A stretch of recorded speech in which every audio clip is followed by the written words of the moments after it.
ಯಾರ್ದೋ ಒಬ್ಬರ ಮನೆಯಲ್ಲಿ 2 ಕೋಟಿ ದುಡ್ಡು ಇಟ್ಟು ಇದು ಮಾಡಿದ್ರು ಅಂತ ನೀವು ಹೇಳಿದ್ರಿ, ಇಷ್ಟು ದುಡ್ಡಿದೆ ಅಂತ ಗೌರ್ಮೆಂಟಿಗೆ ಗೊತ್ತಾದರೆ ಆಕ್ಷನ್ ತಗೊಳುತ್ತೆ ಅಂತ. ಆಯಿತು, ಇವಾಗ ಗೊತ್ತಾಯ್ತು ಅವ್ರಿಗೆ, ಇವರು ಸೋಷಿಯಲ್ ಮೀಡಿಯಾದಲ್ಲೇ ಹಾಕೊಂಡಿದ್ದಾರೆ ಅವ್ರ ಮನೆ ಲಕ್ಷ್ಮೀ ಪೂಜೆ ಸಮಯದಲ್ಲಿ ಇಷ್ಟು ದುಡ್ಡಿತ್ತು ಅಂತ. ಅವ್ರ ಮೇಲೆ ಯಾವೆಲ್ಲ ಆಕ್ಷನ್ಗಳಾಗ್ತವೆ ಸರ್?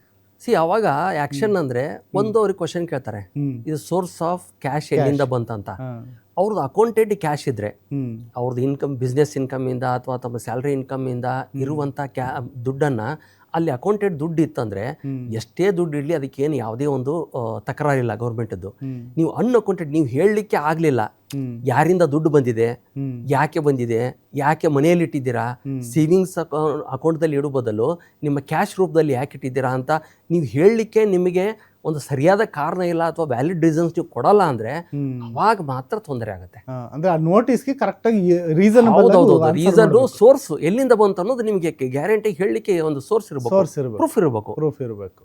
ಅಂದರೆ ಅದು ಅಕ್ರಮವಾಗಿ ಸಂಪಾದನೆ ಮಾಡಿದ ಹಣ ಅಲ್ಲ ಅಂತ. ಕರೆಕ್ಟ್.